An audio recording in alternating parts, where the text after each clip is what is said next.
Guys are welcome to come on in and sit down. Nice to see you, Rachel.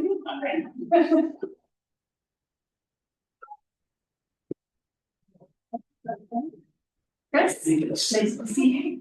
Come on in, there's plenty of seats. Greg, see you guys. Hello, everybody. Welcome, welcome.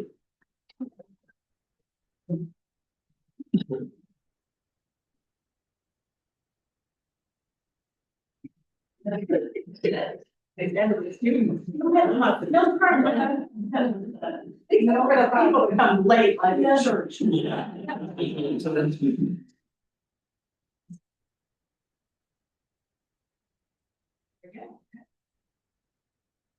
are hereby notified that there will be a committee of the whole meeting of the Board of Education, School District Number 40 at 6 p.m. on Monday, November 10th, 2025 at Bartlett Performing Arts Center, 3600 Avenue, City School Lane.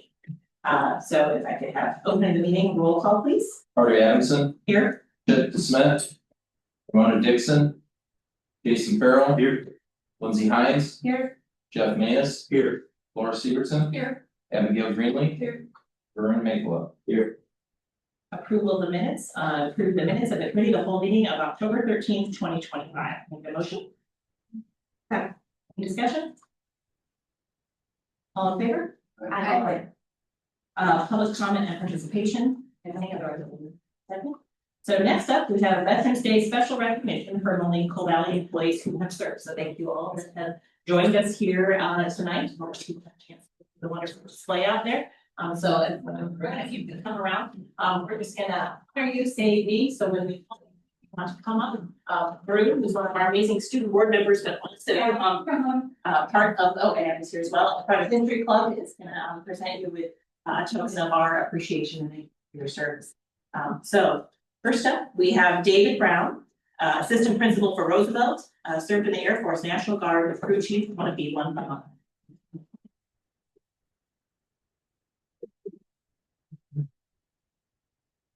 Thank you. Next we have Lydia Valero Chappelle, special ed professional for Roosevelt, U.S. Navy NSC supply officer.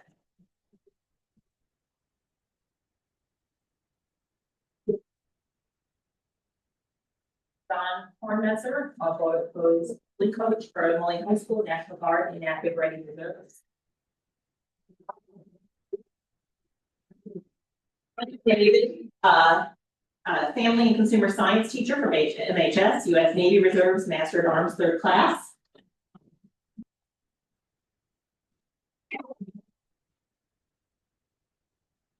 Barris Holmes, track coach for John Deere Middle School, U.S. Army Sergeant, deployed to Iraq for 2 tours.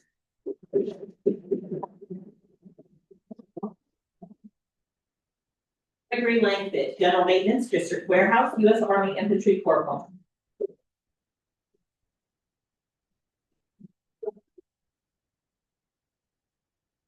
Chip McKenzie, Computer Science teacher, John Deere Middle School, U.S. Marine Corps Reserve Chief Warrant Officer.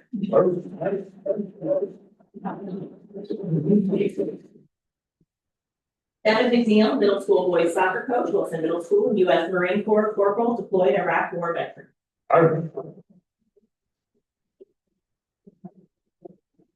Gail Morrell, District Elementary School, U.S. Army Sergeant, 1st class.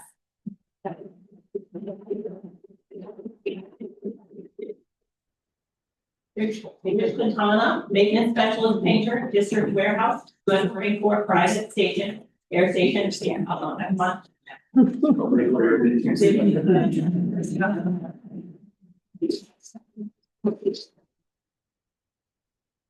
Scott Rice, Specialist HVAC, District Warehouse, U.S. Navy, Petty Officer, deployed to Afghanistan, Spain, and Guam.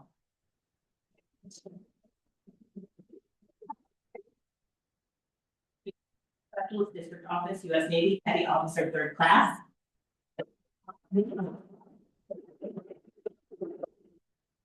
Adley Swanson, Maintenance Specialist, Warehouse, U.S. Navy Reserve, Paramedic, Petty Officer, 2nd class.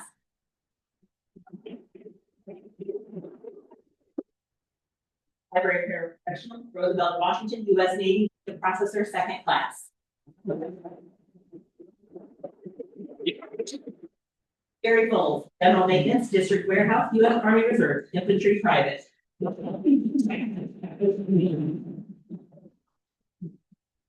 Gregory Cole, Custodian, Moline High School, U.S. Army Reserve, Private.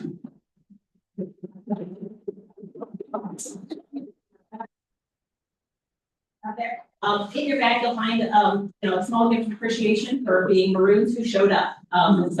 We appreciate that you are here and, honored by us here today. So thank you for your service.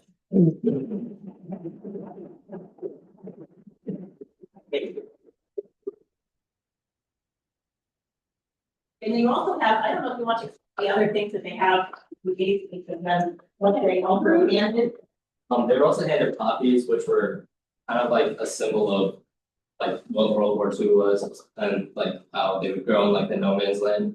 But yeah, that's another thing that's really cool. Yeah, and the history club, all the members of the history club created handcrafted notes for each and every one of you. So that's all. Thank you very much. All right. I would like to invite, we had our guests here today for the Military Veterans Memorial. So I believe it is Deb and Rick, they back there, just to come up if you'd like to just say a few words about, your day here with us, on only, a sentence there. What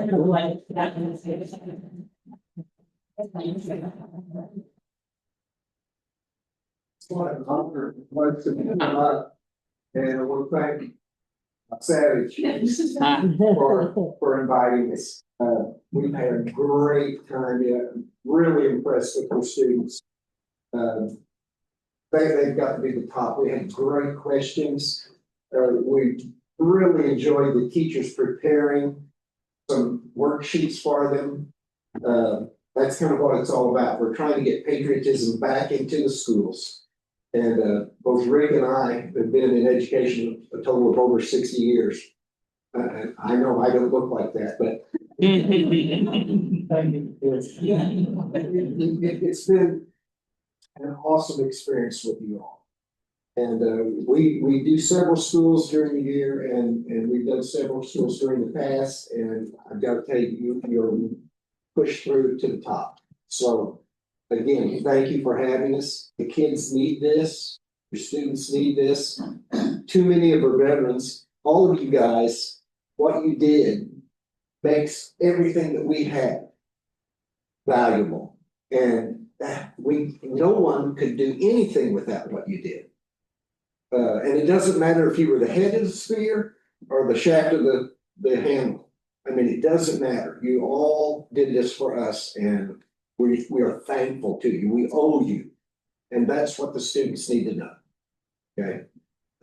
We all are indebted to our military and the service of our veterans. Thank you. Appreciate it.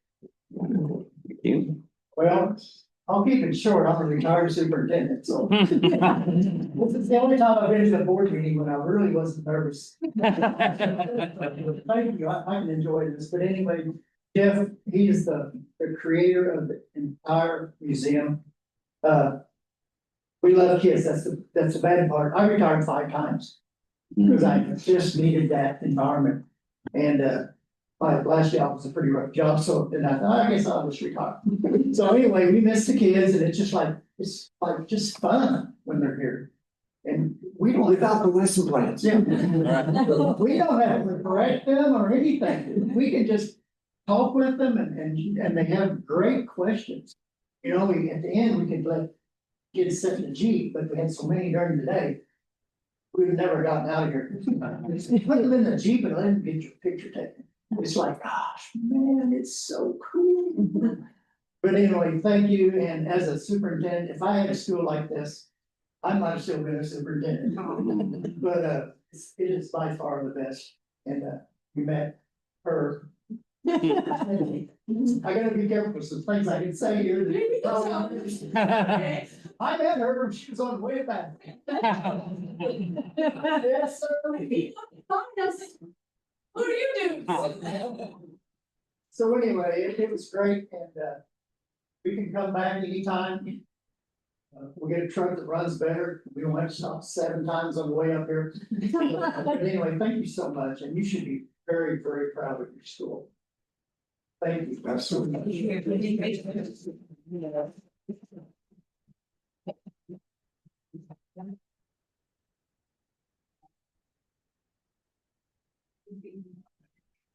Day for the rest of many presentations and on all of the things we do. Or I think, well, thank you so much for being here and being part of our meeting tonight. Thank you.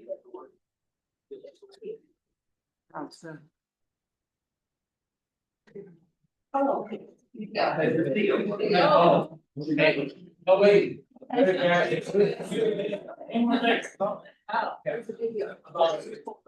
didn't know there was sorry.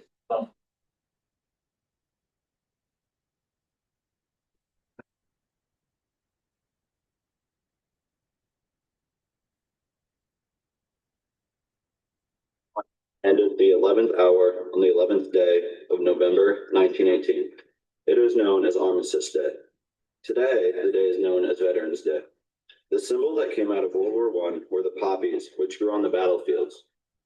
While poppies are predominantly used to honor the fallen on Memorial Day, the poppy is also used by some organizations to get donations to support veterans on Veterans Day. The poppies were made famous due to a poem from veteran John McCrae called In Flanders Fields. In Flanders fields the poppies blow, between the crosses row on row, that mark our place, and in the sky, the larks, still bravely singing, fly, scarce heard amid the guns below. We are the dead.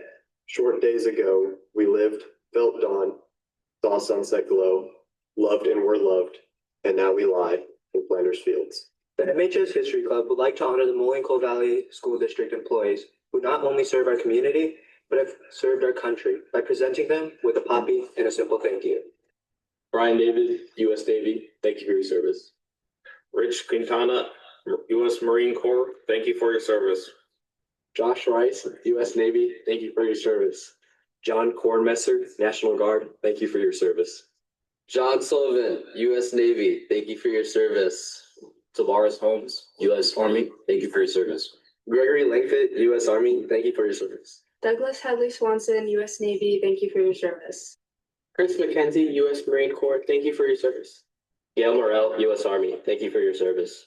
David McNeil, U.S. Marine Corps, thank you for your service. Gary Voles, U.S. Army, thank you for your service. Gregory Voles, U.S. Army, thank you for your service. David Brown, Air Force National Guard, thank you for your service. Stacy Van Dam, U.S. Navy, thank you for your service. Lydia Valero Chapel, U.S. Navy, thank you for your service. Thank you for your service from all these.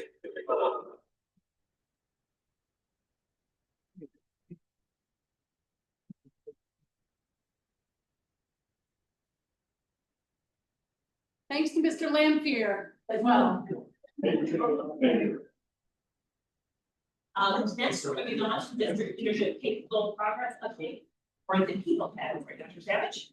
Yes, we will keep this short and sweet, but one of the things that we would like to do this year is just to provide a couple of brief updates in the middle of the year rather than waiting all the way until the end of the year. Just to give a couple of bullet points, just to let the Board of Education know of the great work that's happening behind the scenes with our PACE goals. We call this our action tracker, and we sit down and look at this action tracker once a month. The names identified in green are the point people, but that doesn't mean that those are the only individuals responsible for that goal.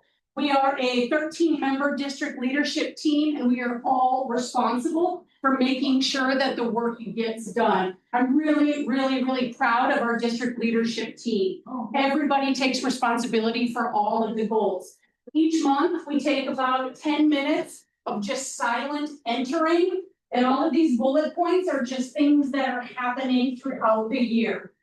We don't want to wait till the end of the year to try to remember everything that's been done. So we try to do it periodically every couple of weeks. Tonight, we just wanted to hit on our people goal, and we have 3 people goals. The first one is what we call our Ascend goal, and I'd like to welcome Bob Beam and Jeff Whitaker to give us an update on our Ascend goal. Hey, so a little bit about the Ascend goal. We just want to share a little bit of the progress that we've made for this particular PACE goal. This is a big goal. The particular goal aims to strengthen our support systems for high achieving secondary students. So the idea behind the Ascend goal is that we're going to create structured, personalized advising systems that help kids who show strong academic potential reach their full potential. And so as we dug into this goal a little bit towards the beginning of the year, there really is some different pillars involved with this particular goal. There's this intentional guidance, there's strategic course planning, and there's some expanded learning opportunities. So we kind of have been approaching it through that lens of two main ideas: expanding learning opportunities for kids, and then developing a targeted transition plan. So we want it to be able to help kids graduate with more college credit or more advanced coursework options. Also, beginning at the middle level, we want to be able to have a transition program that is more robust, more comprehensive, involves families, and ensures that each student's path into high school is clear and, relative to the goal, a more personalized plan. So collaboratively, I think we've made quite a bit of effort or progress toward this goal. At this point, Jeff's going to talk a little bit about some of the specific actions we've taken, some of the partnerships that we've been building as we work to bring this Ascend goal to life. Thank you. Yeah, a couple of things to start out is for transition planning between 8th and 9th grade. That is a pretty vital time in an academic career. And working with junior high administrators and junior high counselors and high school counselors as a collaborative effort, we're working on kind of bolstering our course curriculum night, which will be on January 13th, and to kind of take a look at have some student-led sections. So junior high students can hear what from the students, not just teachers and administrators and things. Also, during that time, departments will continue what they normally do with showing off what courses they have and kind of promoting their departments. And then the other big piece that we're adding this year is kind of a planning student working session that will have counselors and administrators and teachers and things working with parents and students to take a look at like 4-year planning and what their freshman year might look like. That's always been done at the student level, but we want to make sure that parents are included so you can see what options you have going into that freshman year. Another thing, kind of expanding, Bob mentioned kind of expanding opportunities. We're always taking a look at what like rigorous courses we can offer. So we've been meeting with like different schools throughout the area, including Blackhawk College and other high schools in the area to kind of see what dual credit offerings they have, AP and like associate's degree programs to figure out how we can bolster that. One of those things that has led us to do is we are going to be adding an AP environmental science course, which is part of a bigger project, which is changing the science sequencing. Right now we are a physics first school, and we are going to move back to biology first. Kind of going through this process, I know I've been kind of informed this has been something that's been talked about for a couple of years. And kind of the big reason that led us to this in terms of like academic rigor and taking a look at those things is biology is a huge part of the ACT. And now I'm switching back from the SAT to the ACT, and ensuring that, 9th graders get that biology. And so it's not just a kind of a secondary option when you go into junior year. It'll be part of the curriculum going into that area. And that's, yeah, those are the updates that I have. So we've been kind of strengthening some of the partnerships, just exploring a lot of things right now. The science sequencing piece was big, and then it opened up other opportunities for us, which kind of led to this goal. We know we have, our next steps moving forward. Looking at the goal specifically, we know that we need to determine some characteristics and criteria for students who would qualify for this targeted individualized advising. So that's one of our next steps. Along with that, we're exploring some professional learning opportunities for our counselors to focus on advanced advising, transition supports, and family engagement. We're continuing to explore some dual degree and advanced learning partnerships.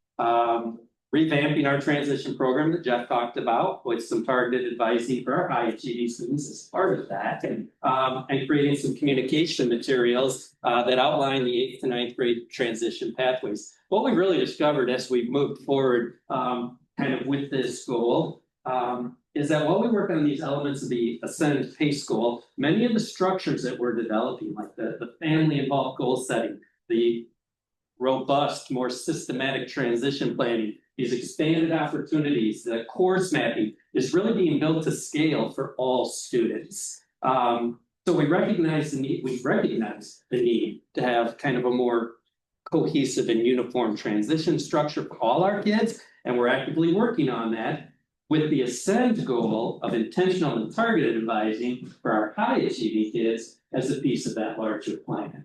So it's really expanded, I think, but it's been a really good process. We've been doing a lot of work towards it. So I'm excited to see. That's it. Thank you. Questions? Thanks, Ted. Two things. First, I think it's great that we're looking at the associates program like that. A lot of students have gone through the program at North and Western, and so I think exploring that and also the science sequence. As part of this, also looking at our scheduling capacity then, because we're saying, hey, there's these great things and we want these students to walk away from that, but we know there's limitations. Periods and scheduling capacity, and so I guess that alternate scheduling stuff, is that part of the conversation? So it is, and we actually met with representatives from North and Eastern Iowa community colleges to see how they run that dual graduate program where the kids get a diploma and an associate's degree. The schools in Iowa operate a little differently, so there are some challenges, potential roadblocks, but we're still kind of moving forward with that. But yes, to answer the question, part of that too is taking a look at staffing, looking at opportunities, purposeful hiring perhaps, moving forward to be able to expand some of these opportunities, so just kind of having that eye on the goal in the future and then being really purposeful in the steps we take toward that. Thank you. Maybe one thing that I would add is I think that focusing on that transition between is awesome and definitely the right thing. I also think it is unfortunately not too early to start thinking about how what they take in 8th grade impacts college. Things like what schools require foreign language or what states do. It sounds with our 13-year-old coming out of 8th grade and you're trying to explain to them why they need to take a foreign language all 4 years, things that they just can't quite grasp that. So I think somehow integrating college prep, these are your higher achieving students that are probably likely going to some 2 or 4 year school, helping them understand kind of that your high school path and then how it impacts college choices. And I can speak to that a little bit. So one thing that's going to be a significant change in that kind of parent planning and then also like the junior high counselor meeting with the 8th graders is creating more like examples of pathways. And so right now the course catalog currently has kind of like a general outline and an honors outline, but adding these additional courses that we're talking about, also ask like our CPE courses. You're talking about like if we want to go into welding apprenticeship, this is kind of the pathway. I've grow your teacher program, so all the different electives and things we have to offer, even like the area career center over in East Moline, to make sure that when they're going through this process, they see all the options and they see it in a 4-year plan, to your point. So it's not just, okay, what's right in front of me, 2 weeks from now, but if I, take this internship course, what does that get me later on? So absolutely. And those conversations too, we recognize the importance of starting not even necessarily 8th grade, but 7th grade and 6th grade, and trying to really illustrate and communicate different pathways. So yeah, that's some of the work we're doing. We've got lots of ideas. So, what are you guys seeing, just diving into this with kids coming up from ML families or ESL families and expanding that access to kids who may not be first or some of the barriers? So I mean, when we do the course curriculum night, we'll make sure that we're getting like parent coordinators and translators and involved in that process to make sure that we are meeting the need of everybody for sure. Much. I would just like to give a shout out to Bob and Jeff and Brian. I mean, as a secondary team, they've only been working together for a few months and they've really accomplished a lot in a very short period of time. So I'm really, really grateful for everything that they've been able to tackle so far. So thank you. I know they've been working really, really hard trying to have this goal kind of evolve as the year goes on. Real quickly, our portrait of a Moline-Cole Valley School District leader. This is really going to be our 3rd portrait. We've done portrait of a graduate, for our students, which was led by 100 or so stakeholders of adults and kids. We did Portrait of an Educator, which was developed by a group of about 80 students. And this year we're working on Portrait of a Leader. Todd is taking the lead on that as well. We're in the process right now of gathering teacher feedback. So our principals are working with our teachers on their Wednesdays to develop a list of core competencies. So right now, we're collecting that feedback through the buildings. That's really the first step. I was able to I was invited to go to the Portrait of a Graduate Conference and really learn some of the strategies that districts are using across the nation to bring that portrait into practice. And I had a lot of districts ask about our Portrait of an Educator and how in the heck did we get students to create that and develop that. So lots of shout outs for the students. So we're really just simply replicating the process that we've done with the previous two portraits. But with that, we're hoping that we'll get a full view of all of our employees and really just a great lens for our stakeholders. I'd like to give a shout out to Todd in HR, and he's really found a great way to be able to utilize these portraits in the hiring process and being able to say, hey, these are our expectations. So that is kind of a quick update on Portrait of a Leader. And as far as this second piece, which was a carryover from last year about finding an opportunity for students to be able to recognize teachers, that's a carryover component of the Portrait of a Leader goal. We're working on two options for that right now. We're exploring a vendor option and we're exploring an internally developed option. We're actually looking at a vendor called Highlight, and they're actually developing some tools. When we talked about student to teacher recognition, they have a teacher to teacher or staff to staff recognition tool. They were very intrigued by that and took it back to their sort of R&D department and are looking to offer some sort of a pilot for us. But also Brian and his team have been working on an internally developed program to where students will be able to recognize their teachers when they see exemplary performance or them exhibiting those high achieving factors. So those things are well in motion. We're really excited about that work. Move over to Brian for the AI goal. Yeah, so I'm kind of excited, the AI goal, so Shannon Hardy and Craig Reed have put in a tremendous amount of time in staying ahead of AI in terms of education and what we know about it. So they're not here tonight, but I want to give them a shout out because we've been working really hard. And the state of Illinois is going to have their plan released sometime July 2026 is the goal. But through our research and working together, there's a lot of, with Craig and Shannon, there's a lot of states, there's like 26 states that have already adopted a lot of guidance. And one of the sites that we've been watching is called Teach, I think it's AI Teach, and they've got a lot of framework on there. So what we've done so far as a district is we did, I'm really excited. I sent this to Lenny last second. This is our survey that we sent out to our teachers just recently. We got over 200 responses to kind of gauge what kind of stages of what we're doing to sample our teachers. And the logo at the top, Lenny, that was a logo we created, kind of our artificial intelligence initiative, which I thought was pretty cool because we did use AI to create it and prompt it. We actually prompted it based on what we were trying to accomplish, and it took our logo into account and everything. So I thought that was neat. But so where we're at from a district, we took that data from our teachers.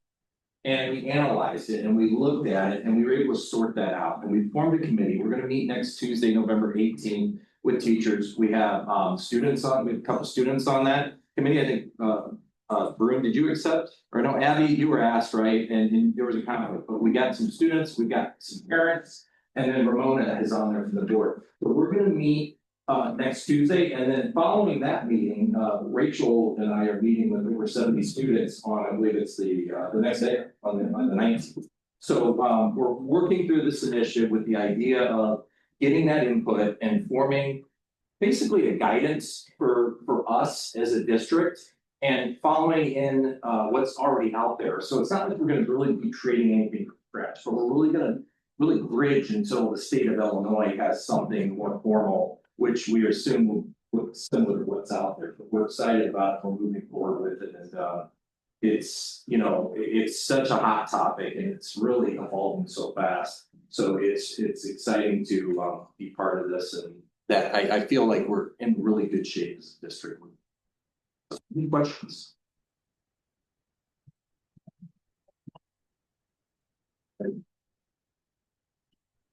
Next up, we have Riverbed redevelopment zone, Mr. Gallo.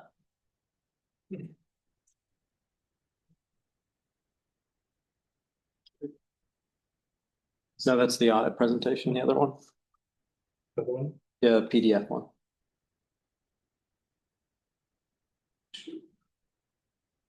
Yeah, it's right there. There's your tab. So this is the Riverbed redevelopment zone is a statewide initiative that cities or communities can take advantage of. And it's kind of a twist, a little bit of a twist on like a TIF zone. So Chris Mathias from the city is here tonight to kind of present on that, give you a little bit of an overview, and just a little bit more information on what the city is planning. Thanks, Vince. So I'm Chris Mathias, I'm the Director of Community and Economic Development for the City of Moline. I'm in charge of all the city planners, the economic developers, the building inspectors. So it's all about development, trying to grow our city, we're trying to support it. And what I'm going to present today is just want to take about 5 minutes to talk about this tool, which is really just another tool in the toolbox for us, we're hoping, in terms of development. So River's Edge really comes from the River Edge redevelopment zone. Back in 2006, there were 3 pilot cities in Illinois, and it's now grown, I think, to 14 cities, with Moline, Rock Island, East Moline, all given the opportunity now to apply and create their own zone. So these were river cities that had historic riverfronts that now you can imagine have environmental issues. They have maybe some blight, and we need to create jobs in those areas and revitalize those areas. So I'm going to talk more about where the zone would be, but effectively it needs to be 4,500 feet from a river. We have 2 rivers, which I think is something the state didn't realize, and we'll be investigating this for the Rock River as well. But for right now, we're just going to talk about the Mississippi. That's going to be the first one we're going to set up. And of course, that's the oldest part of our town as well. So the whole goal here is to try and level the economic development playing field with Iowa. You know, we've seen so much development happening on the Iowa side, and it's really been this kind of thing where things go over there and they're leaving the Illinois side. And so we need to find ways to support both sides of the Illinois Quad Cities. And like Vince said, this would be different than TIF. If this, and of course, this potential zone here that we're talking about would overlap some existing TIFs, but you can't, somebody in this zone cannot take both benefits. They would have to pick or choose one or the other. What are we competing against? Well, something on the Illinois side here, or on the Iowa side, you can see these 5 different zones with automatic incentives already tied to it. So I know if I'm in Central 3 and I do a multi-residential project in the over on the Iowa side, I'm going to get 100% property tax rebate for 10 years. I don't have to come to a city council and negotiate. I just know I get that. So it's kind of setting up a system. What we're trying to do with ours is set up a system where we know if I do this type of project, I get this type of benefit and I don't have to go negotiate. And there's a confidence to invest in that. It attracts developers and they know, like on the Iowa side here, you can see the amount of investment that's been happening. And the only thing I really want to point out about this chart here is the gray is the amount of exemptions they're doing for property taxes, right? And you can see when it gets to about 2024, 2025, they're anticipating now that the exemptions are going to fall off and that their EAB is going to go about 3 times what it was 10 years before. So I said I'd talk more about where this zone is. Roughly 4,500 feet from the river takes you on the west side of town, about to 16th Avenue. On the east side of town, not quite to 12th Avenue. As you can imagine, there's a lot of historic buildings or older buildings in those areas. And so this zone, if the best incentive, I guess the best project for this zone is going to be an old building where you rehab that building and put a new use in there. So as we look at the zone, they're actually a lot of the old school buildings are ideal candidates. We've got a redevelopment in place for the old McKinley School on 5th Avenue. That developer is like, okay, I need this, you know, come spring, I need this incentive. That'll be mostly a sort of tax credit deal, but other incentives are going to make that work too. So what the RERZ is, it's a set of standards and incentives that will apply to certain projects, okay? And it's going to be structured to meet the needs of our community. What it's not TIF in that if I was to TIF a district, and of course the city's done many TIFs over the years, but when you set a TIF, you effectively set the base for every parcel that's in that TIF. What this will be doing is leaving it exact same as it is now. The EABs will creep up as they do every year until a project happens. And if a project was to happen, we'll talk about what those incentives would be. So there's many automatic incentives that come with this, just as part of the state program. The number one incentive as part of this is the historic tax credits. So right now, if you were to do a historic tax credit project in our city, what you'd probably find is that the Chicago areas use them all. You'd go and you'd be like, oh, there's none left, and sorry, wait till next year and apply again. What this will do is basically create a unlimited pot of historic tax credits for these projects. So McKinley School, if Allendale redevelops, other, many old buildings you can find downtown. If they qualify to be landmarked, they can get historic tax credits, and we should have that. And that's going to be the biggest source of equity for our projects. Second biggest one, and that's the reason I'm here today to talk about is the property tax rebates. Now, many of these other cities have included a property tax rebate. They really only have the city's portion of the tax bill.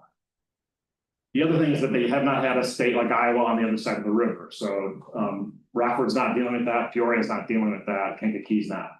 But we have Iowa on the other side of the river. So we'd like to try and build a property tax rebate to about 90% of the tax bill for 10 years for certain types of projects. So for residential, we're thinking a multifamily project of 5 units or more. Make it be something where we know when it hits that threshold, okay, that's a private project that we want.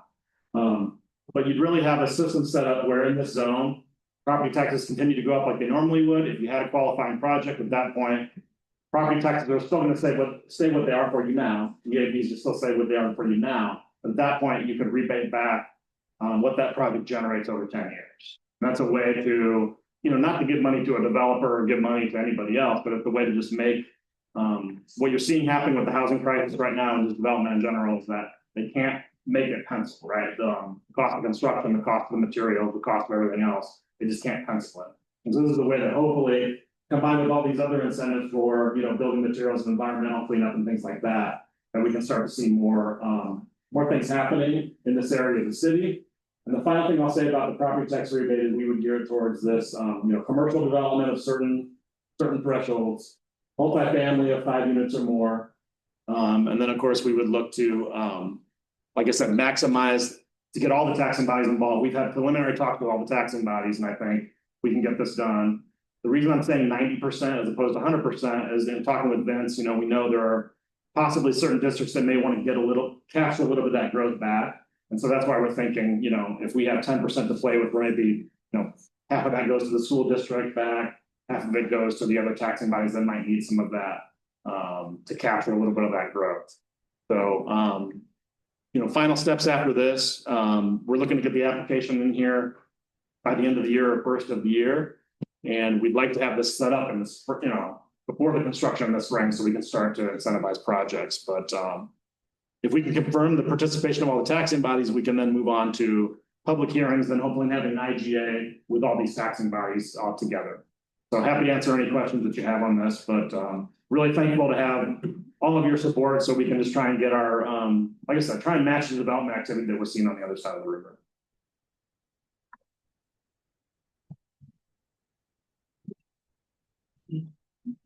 No question, it's just a comment. It's great when not just one Matthias presents at a school board meeting, but two. I saw your son with history club. So I already texted her. I was like, hey, man, Matthias is show up. thank you. Any questions for me? Thank you. Thank you. Thank you. Okay. Thank you. Then we have adjournment. Is motion? Second. All in favor? Aye. Okay, a little break or go. There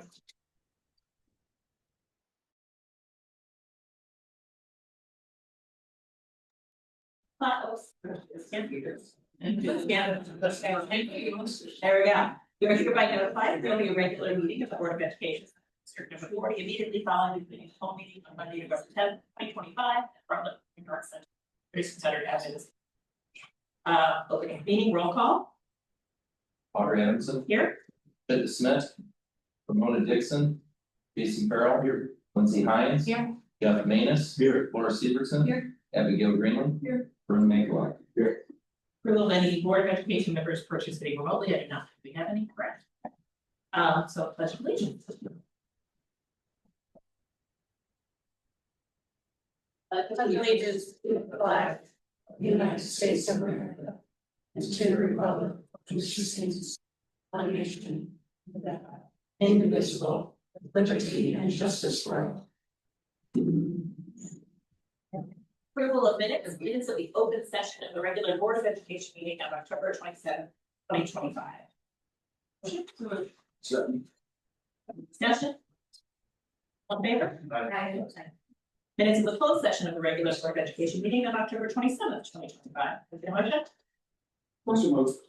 Any discussion? Okay. All in favor? Aye. Communication, public comment, or participation, right? Yeah. Consent agenda. Recommended motion is the Board of Education approve the actions contained in the consent agenda as presented. Motion?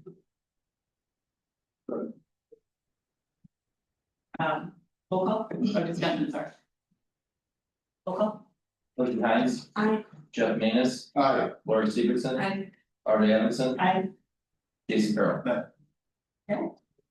Reports, requests, and open discussion. Here we go. So it's superintendent's report. Yeah, I'll be quick as well. As far as League Triple I or the joint annual conference is next week already, the end of next week. Tara has your badges. And please reach out if you have any questions in the coming days regarding any logistics, but hopefully you have all of the information that you need. The naming and mascot selection committee met last week and it was quite the meeting. We have, again, just as a reminder, 19 stakeholders on that committee, both internal and external. I want to thank Mr. Manis and Varun for serving on that committee. We've got teachers, we've got staff, we've got parents, community members, representing Lincoln, Irving, and Willard's neighboring community. And it's really been fun just to watch the process grow. Just a couple of analytics from the first survey that was open for the month of November. We had 76 original mascot entries. The duplicates were removed and there were 13 mascots removed for ineligibility. So either they were repeats of mascots already in play for local schools, 5 were considered trendy, and 1 would have been way too complicated for kids to say or spell, per the rules or guidance that we all agreed upon. That left the remaining names for the committee to review. As far as school names, we had 119 original entries. The duplicates were obviously removed. 43 of those names were removed for ineligibility. 7 people were removed for still living. We say fortunately they were still living, which would be against the guidance that we abided by. 19 of the school names were very close, if not replicates, of schools in the region. 15 were considered trendy, not timeless. And 2 would have been very complicated and tough for kids to say or spell. So that left all of the remaining school names and mascots for the committee to take a look at. And I didn't know if Arun or Jeff or Brian, who were there, wanted to say anything about the process. For starters, the group that you guys formed and assembled for this challenging yet exciting task. It's just a really exemplary and great group of people. They're maintaining real laser focus with ourselves and at the task at hand. And it's remarkable for how diverse and from many different backgrounds within our district, how great they're all doing, kind of all moving in the same direction to arrive at what we will ultimately be bringing before the world. It's very exciting. It's great energy. Yeah, I think it's amazing. Everyone's offering their opinion, which is not something I expected. Everyone is really involved in this, so. It's just great to see. I mean, the submissions that Dr. Sandin just mentioned, and narrowing it down, just a phenomenal list. It's now in the community's hands, right? So the committee narrowed the list down to 12 mascots and 19 names. And that survey was launched right before the meeting. And I've been doing a little live watching over here. I normally don't have my computer up, but we have just in the last, I don't know, it's only been up for about an hour and a half, 2 hours. 338 votes. And so far, the remind has gone to parents and to all staff. So we still have to send a remind to students, and we still have to do social media. We were just trying to get it up before we came to the meeting. Also, we timed it with the fall newsletter that will go into every single resident's mailbox in Moline and Cole Valley. So they will get the QR code. So truly every single person in our community will have an opportunity to give input. And so this survey will remain open. Really, it can stay open pretty much all the way leading up to the December 8th board meeting. We're thinking maybe turning it off December 5th, Friday that December 5th, but I just am blown away, and just the detail and the thought and engaging process behind people's choice is really exciting. So any other questions on that process? I really feel like we're gonna get there, and I feel like you as a Board of Education will have some worthy finalists to choose from. We're asking the committee to narrow to choose 3, so that we can bring a couple of choices to the Board of Education, because ultimately it is your decision. But I'm really blown away. This has exceeded my expectations. I'm so proud of our community. And lastly, Board of Education Appreciation Day is November 15th. This month, we join districts across Illinois in recognizing School Board Member Day. On behalf of the Moline-Cole Valley School District, I want to express my sincere appreciation to the Board of Education for your dedication, vision, and countless hours of service to our students, staff, and community. We serve not for recognition or reward, but out of deep commitment to ensuring that every student in our district has access to an excellent education.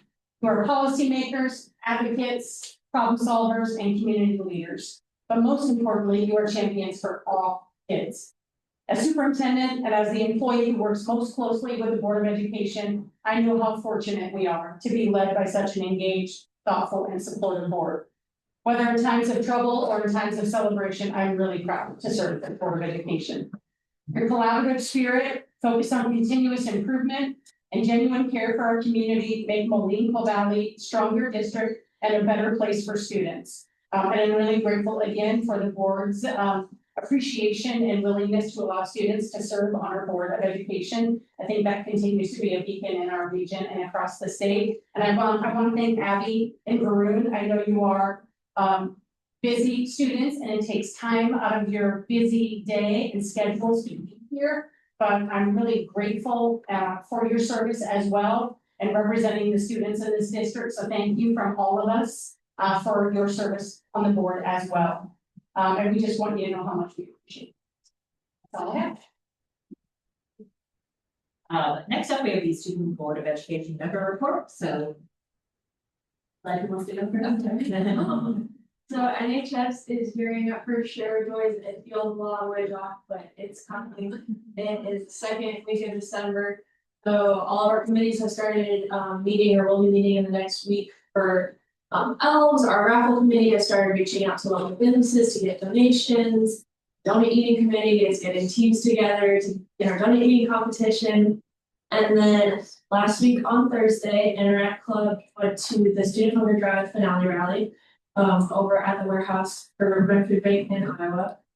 We, as a school district, raised 26,000 pounds of food, which is about 7,000 more pounds than we had last year. It's about 15 pallets worth of food. I could not believe how many pallets we had created in the seed shop. There was it's just an unfathomable amount of food to raise. And so I'm very proud of our district for that. And then overall, all the high schools throughout the area raised almost 1 million meals. And then with Riverbend's new Million Meals Match program that they implemented this year, over 3 million meals have been raised for the entire area that they served. Yeah. And I want to talk about the sports. Only cross country sent 2 athletes to state, so I want to congratulate both of them and congratulate the team overall for an amazing season. And the first ever MHS women's wrestling season is happening now. It just started, so good luck to them, and I want to keep up with their success throughout the season. And I want to thank Mr. Lampier and the History Club for orchestrating such an amazing event. And I want to thank the veterans themselves for serving their community and serving the country time and time again. And once again, if you want to support History Club, they're still selling legacy bricks online. And they would appreciate any kind of historical artifacts to be donated. That's what I'm saying. Thank you. Board of Education, another open discussion. Just two quick things. One with the conference next weekend, as the delegate, usually last time I'm the delegate, there's all these issues, so I put a whole presentation together for all of us and walk through all the things we're voting on. And here there's one issue, it's a busing issue that really doesn't affect our district at all. So I'm just gonna follow the ISB recommendation, and they're voting. They make the Frontier lunch on time this year, and it's short and quick. So like I said, no presentation for that.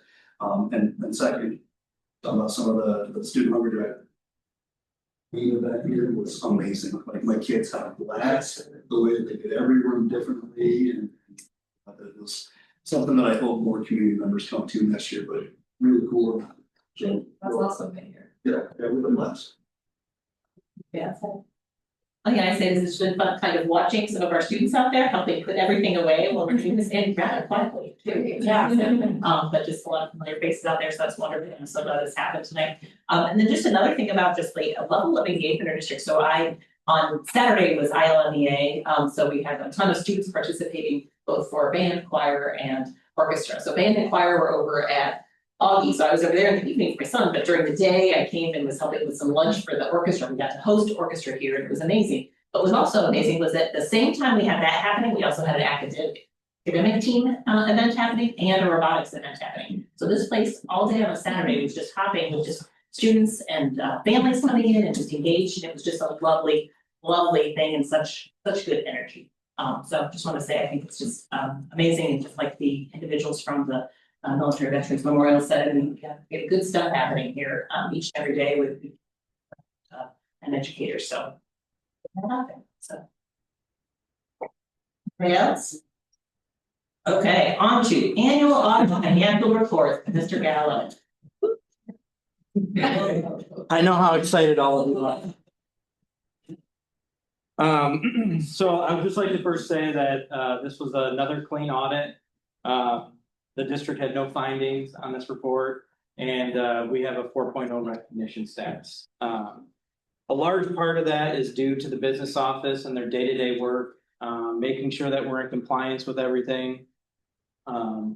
Coming and doing everything that they need to do to ensure that we have a nice clean audit like we have. But I also want to give a special thank you to Jen Barton, who's here today. She has done a phenomenal job ever since she stepped foot in this district. She's a great resource for everybody who calls her. And she's put in countless hours preparing for this audit and working hand in hand with our auditors. So thank you, Jen. We appreciate all the work that you've done. So I'm going to turn it over to Sarah Bonzak. She's just going to go over a quick overview of our audit and where we are.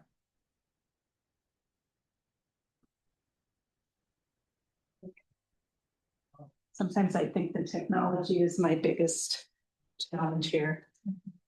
And by the way, I think it's fun. I think the audit is fun. Nice maroon. Yeah. In your honor. Okay. Okay. So the first slide is the deliverables. Every year when we come out to do the audit, we come up with the 2025 comprehensive financial report. That's the bound document. I know many of you got it in electronic form. We also prepare the Illinois State Board of Education annual financial report that's filed with the Illinois State Board of Education tomorrow morning, first thing. And then there's a couple different letters of communication to you.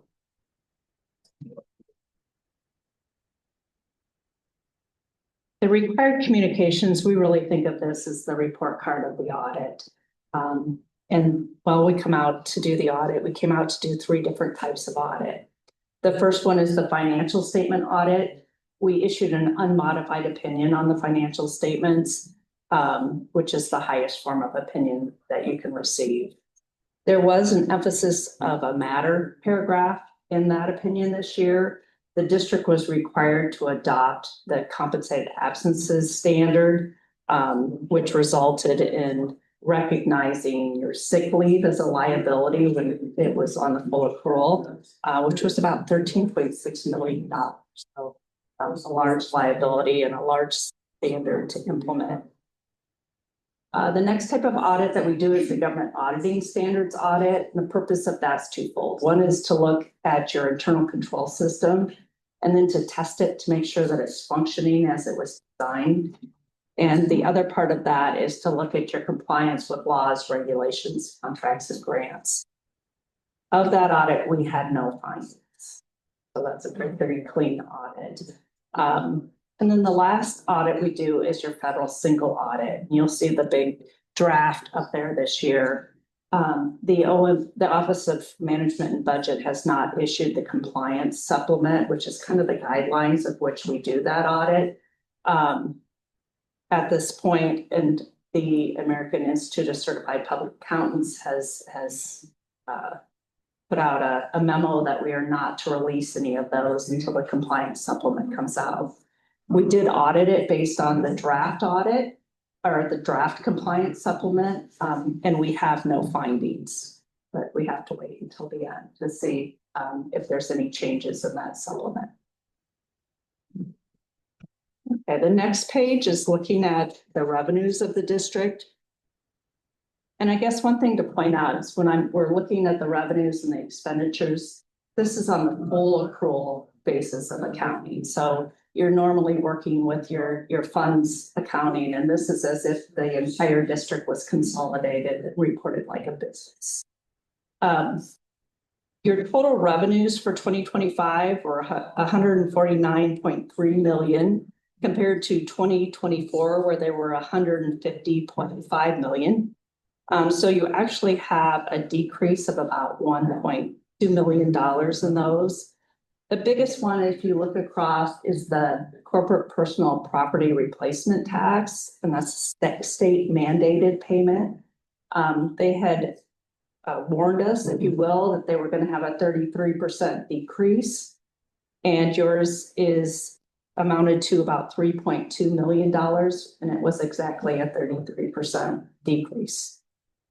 That was offset by an increase in your evidence-based funding formula, which was about $3.3 million. And also your property tax increased. You had a increase in your assessed values, your taxable assessed values this year.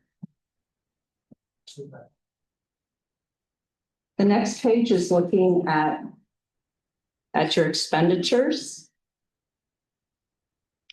Your expenditures were $132.6 million this year compared to about $122 million last year. It was about a $10 million increase.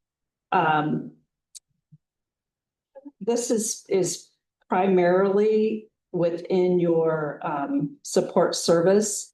And as we looked at that, under this full accrual, you also have to recognize your pension expense, your other post-employment benefit expense, and also the compensated absence that I referred to. The pension expense and the OPEB expense are actuarial calculations, and they do tend to swing. The pension was about $2.1 million impact to your support services. OPEB was about $2.5 million, which makes up really about half of that.